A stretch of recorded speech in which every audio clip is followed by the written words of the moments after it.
इस प्रसंग में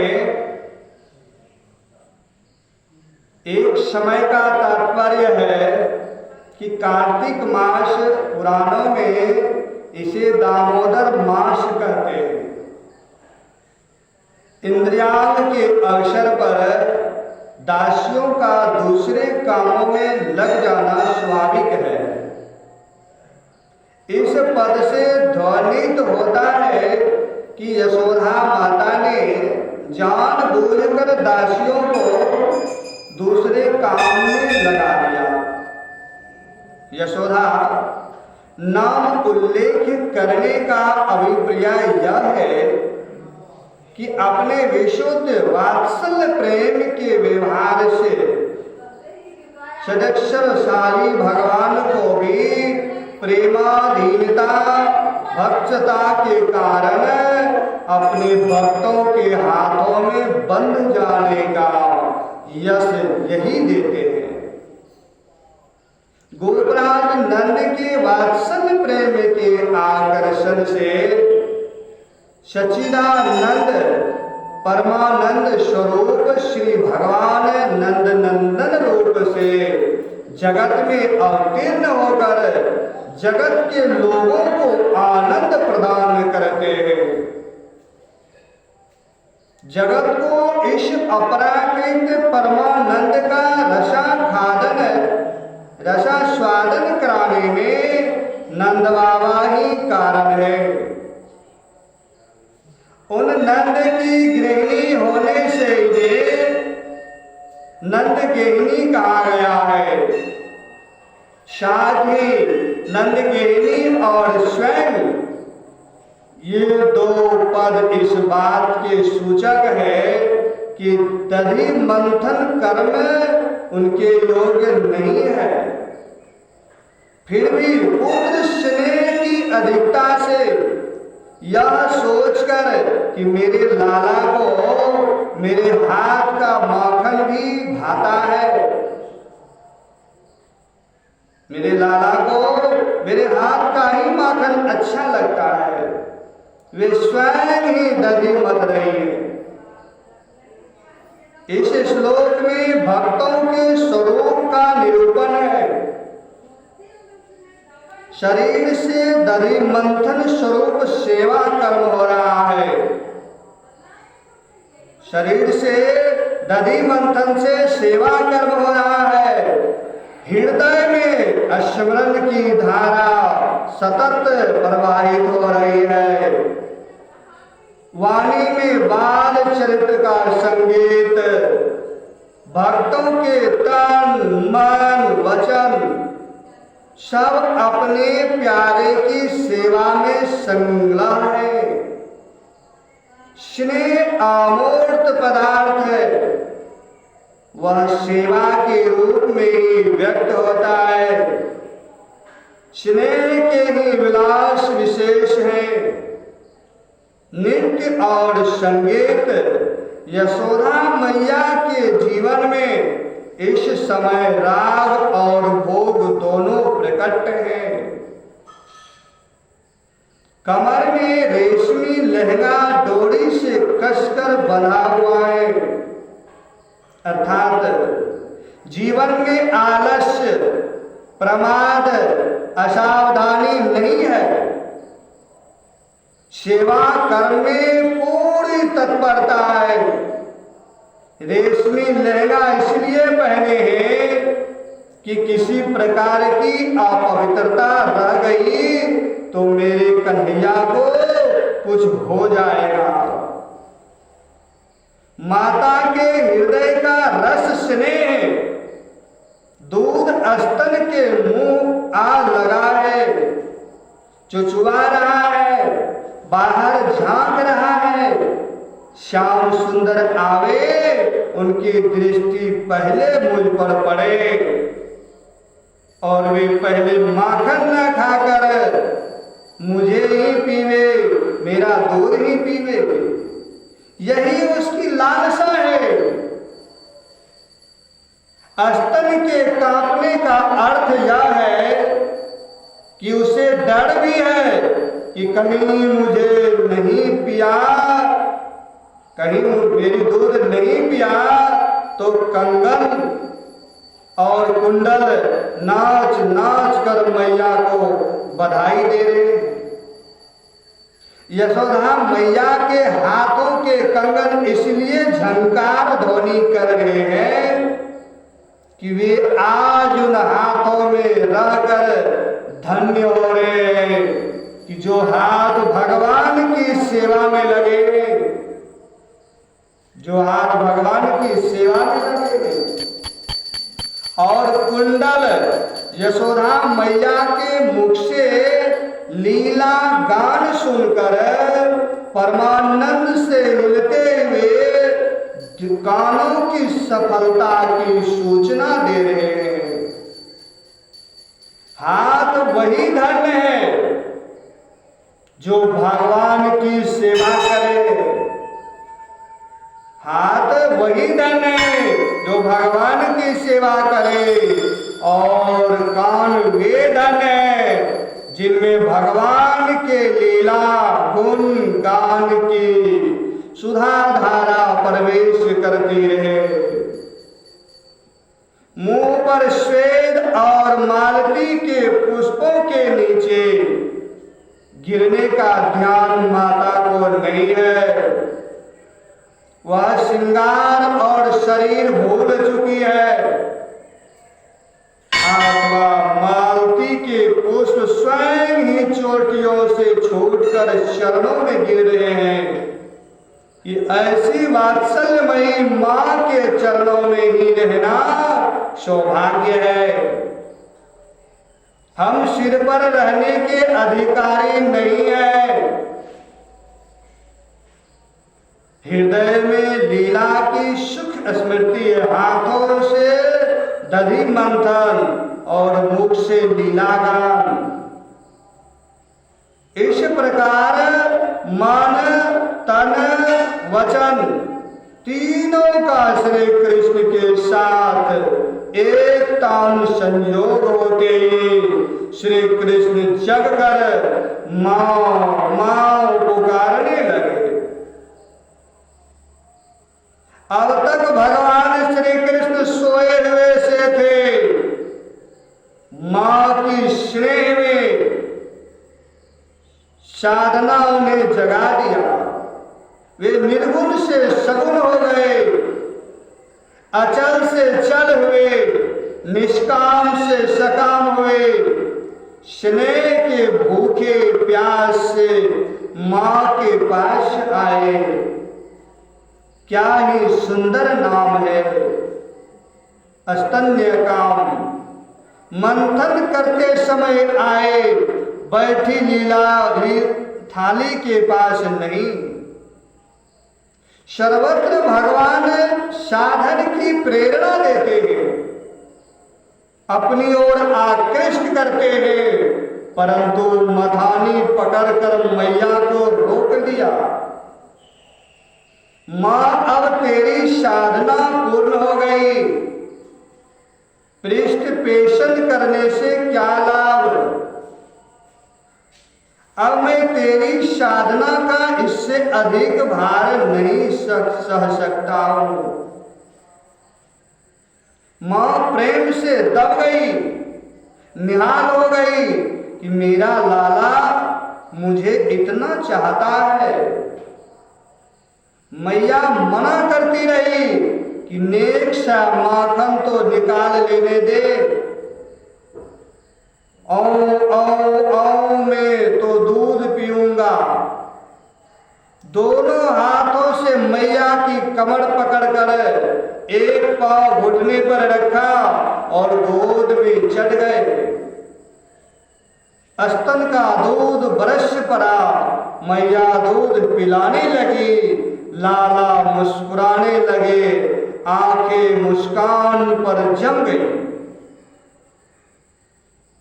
क्षति पद का यह अभिप्राय है कि जब लाला मुंह उठाकर देखेगा और मेरी आंखें उस पर मिलेगी, तब उसे बड़ा सुख मिलेगा। सामने पगगंधा गाय का दूध गर्म हो रहा था।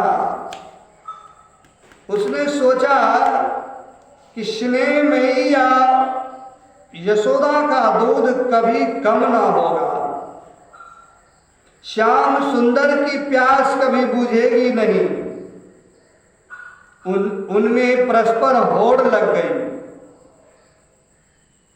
होड़ लगी है कि मैं बेचारा युग युग का जन्म जन्म का श्याम सुंदर के होठों का स्पर्श करने के लिए व्याकुल तप तप कर मर रहा हूं।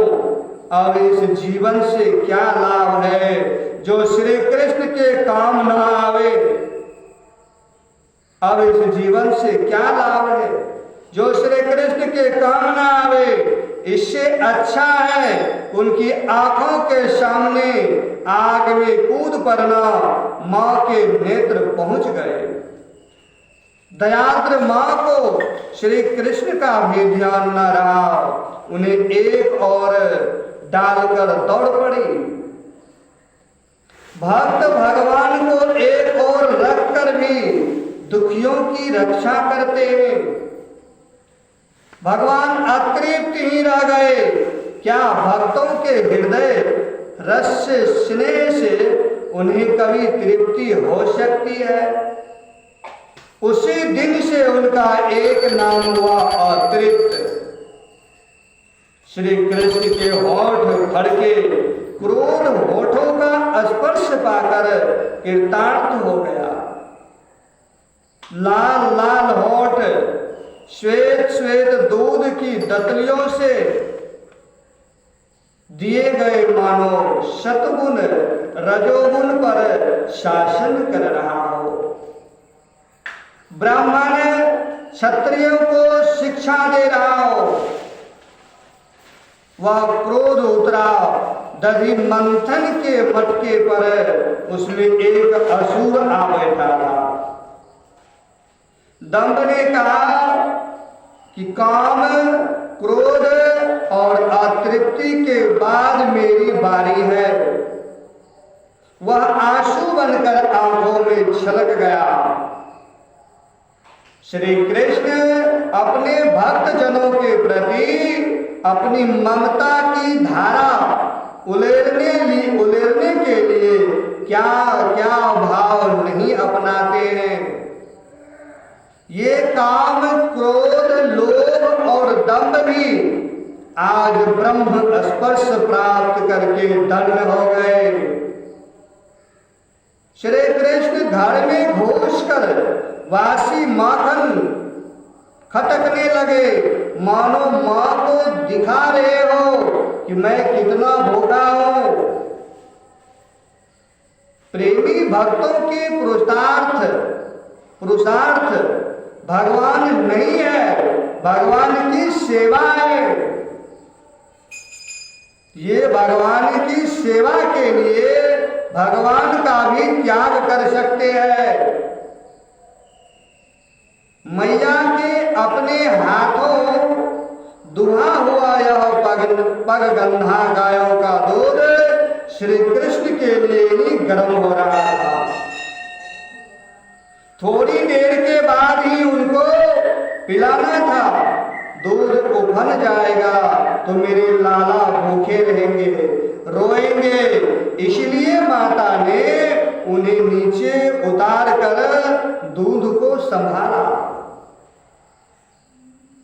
यशोदा माता दूध के पास पहुंची। प्रेम का अद्भुत दृश्य, पुत्र को गोद से उतारकर उसके पैर के प्रति इतनी प्रीति क्यों? अपनी छाती का दूध तो अपना है, वह कहीं जाता नहीं है। छाती का दूध तो अपना ही है, वह कहीं जाता नहीं है। परंतु यह स्नेहों से छटी हुई गायों के दूध से पालित पगगंधा गाय का दूध फिर कहाँ मिलेगा? वृंदावन का दूध अपराकृत चिन्हमय प्रेम जगत का दूध मां को आते देखकर शर्म से दब गया। अहो, आग में कूदने का संकल्प करके मैंने मां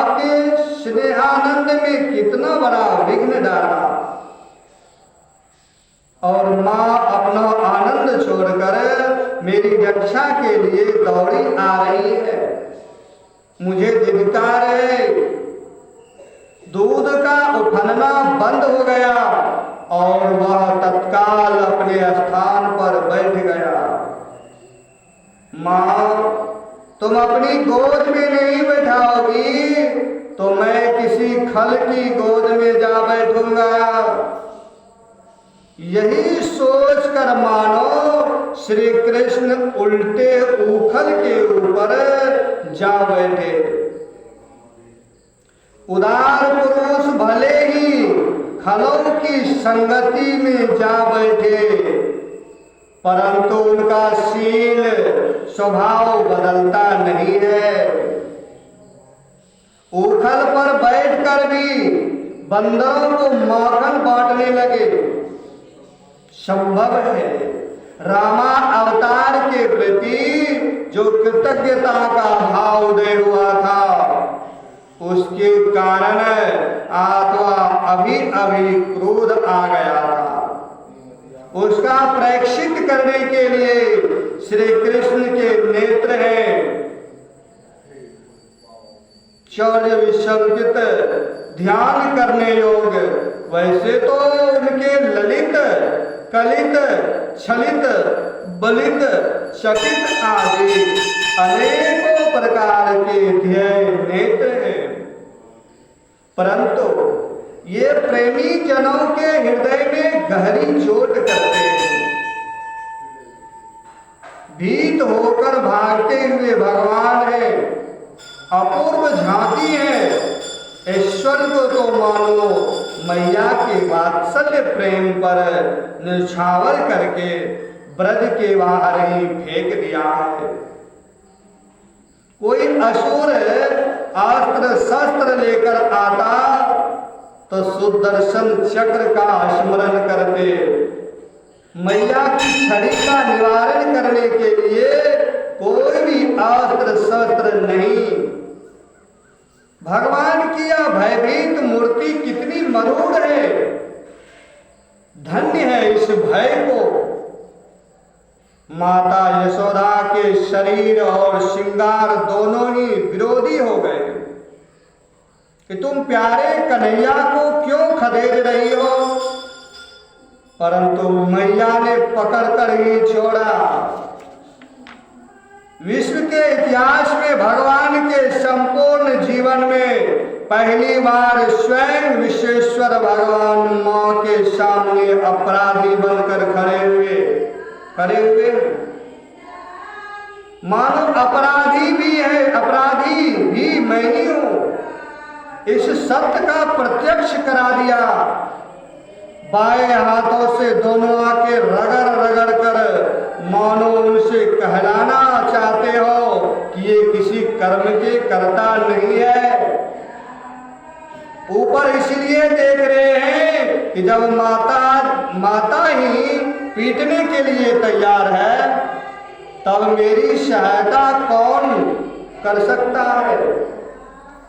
नेत्र भय से विहल हो रहे हैं कि ये भले ही कह दे कि मैंने नहीं किया, हम कैसे कहे कि फिर तो लीला ही बंद हो जाएगी।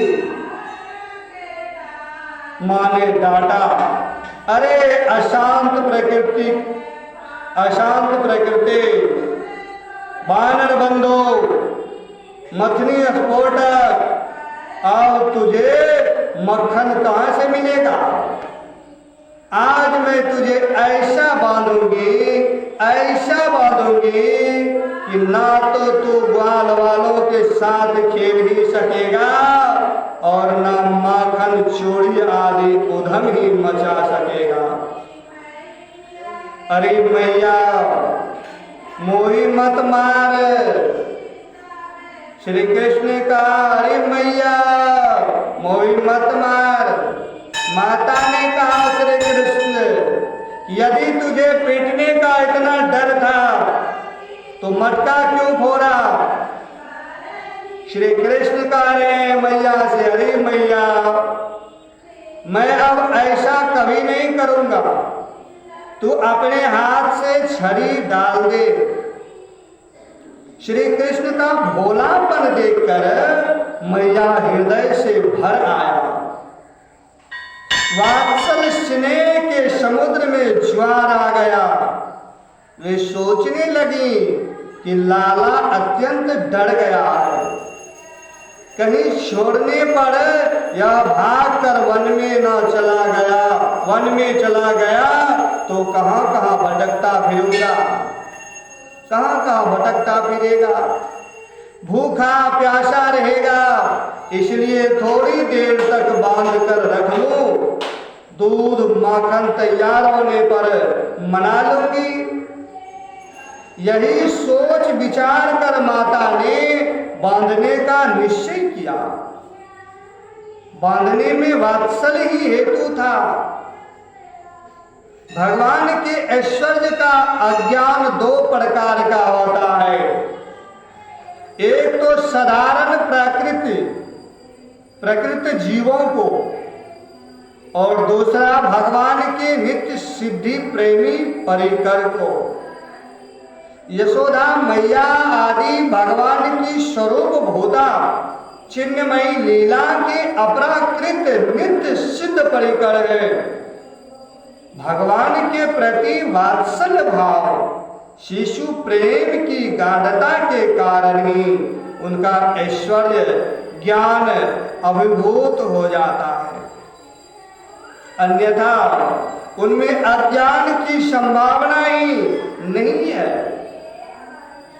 इनकी स्थिति तुरीयावस्था अथवा समाधि का भी अतिक्रमण करके सहज प्रेम में रहती है। वहां प्राकृत अज्ञान, मोह, रजोगुण और तमोगुण की तो बात ही क्या, प्राकृत सत्य की भी गति नहीं है। इसलिए इनका अज्ञान भी भगवान की लीला की सिद्धि के लिए उनकी लीला शक्ति का ही एक चमत्कार विशेष है। तभी तक हृदय में जड़ता रहती है जब तक चेतन का स्फुरन नहीं होता है।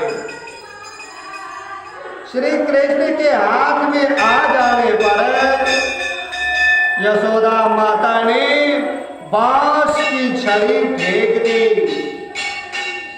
यह सर्वथा स्वाभाविक है कि मेरी तृप्ति का प्रत्यंत छोड़कर छोटी मोटी वस्तु पर दृष्टि डालना केवल अर्थ हानि का ही हेतु नहीं है, मुझे भी आंखों से ओझल कर देता है। परंतु सब कुछ छोड़कर मेरे पीछे दौड़ना मेरी प्राप्ति का हेतु है। सब कुछ छोड़कर मेरे पीछे दौड़ना मेरी प्राप्ति का हेतु है। क्या मैया के चरित्र से इस बात की शिक्षा नहीं मिलती है कि मुझे योगियों की बुद्धि नहीं पकड़ सकती है, मुझे योगियों की भी बुद्धि नहीं पकड़ सकती है।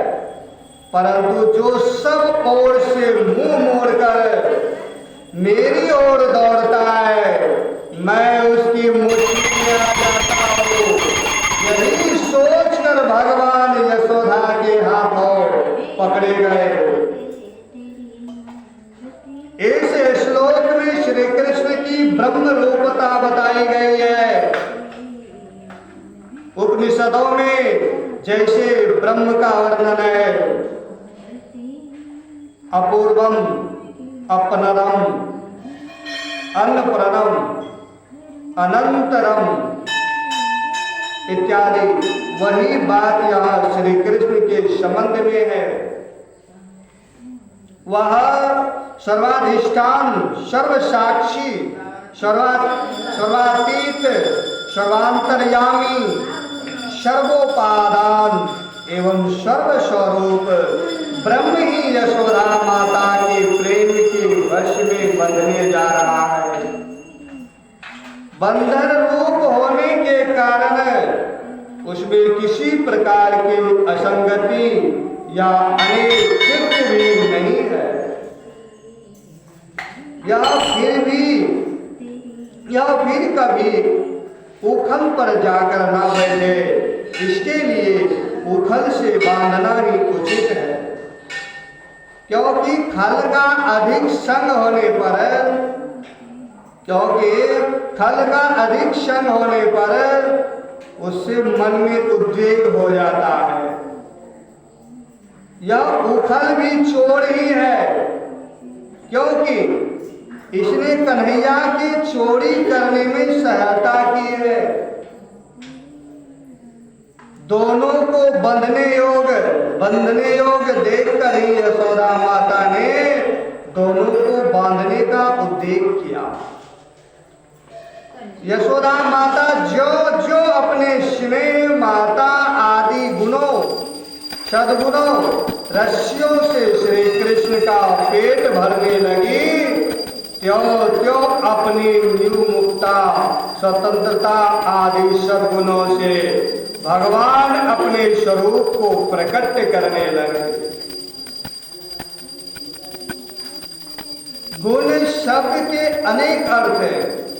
सद्गुण सत्व आदि गुण और रस्सी सत्व रज आदि गुण भी अखिल ब्रह्मांड नायक त्रिलोकीनाथ भगवान का स्पर्श नहीं कर सकते। फिर यह छोटा सा गुण 2 बित्ते की रस्सी उन्हें कैसे बांध सकता है? यही कारण है कि यशोदा माता की रस्सी पूरी नहीं पड़ती थी। दूसरा, संसार के विषय इंद्रियों को ही बांधने में सामर्थ्य है। विश्वंती इति विश्याः, ये हृदय में स्थित अंतर्यामी और साक्षी को नहीं बांध सकते। तब गौबंधक इंद्रियों या गायों को बांधने वाली रस्सी गौपति इंद्रियों या गाय के स्वामी को कैसे बांध सकती है? वेदांत सिद्धांतानुसार अध्यस्त में ही बंधन होता है, अधिष्ठान में नहीं। भगवान श्री कृष्ण का उदर अनंत कोटि ब्रह्मांडों का अधिष्ठान है, उसमें भला बंधन कैसे हो सकता है? भगवान जिसको अपनी कृपा प्रसाद पूर्ण दृष्टि से देख लेते हैं, वही सर्वदा के लिए सदा के लिए बंधन से मुक्त हो जाता है। यशोदा माता अपने हाथ में जो रस्सी उठाती, उसी पर श्री कृष्ण की दृष्टि पड़ जाती, वह स्वयं मुक्त हो जाती। फिर उसमें गांठ कैसे लगती? कोई साधक यदि अपने गुणों के द्वारा भगवान को रिझाना चाहे तो नहीं रिझा सकता है। मानो यही सूचित करने के लिए कोई भी गुण रस्सी भगवान के उदर को पूर्ण करने में सामर्थ्य नहीं हुआ। रस्सी 2 अंगुली कम क्यों हुई? इस पर कहते हैं कि भगवान ने सोचा कि जब मैं शुद्ध हृदय भक्त जनों को दर्शन देता हूँ, भगवान ने सोचा कि जब मैं शुद्ध हृदय भक्त जनों को दर्शन देता हूँ, तब मेरे साथ एकमात्र सत्गुण से ही संबंध की स्फूर्ति होती है, रज और तम से नहीं। इसलिए उन्होंने रस्सी को 2 अंगुल कम करके अपना भाव प्रकट किया।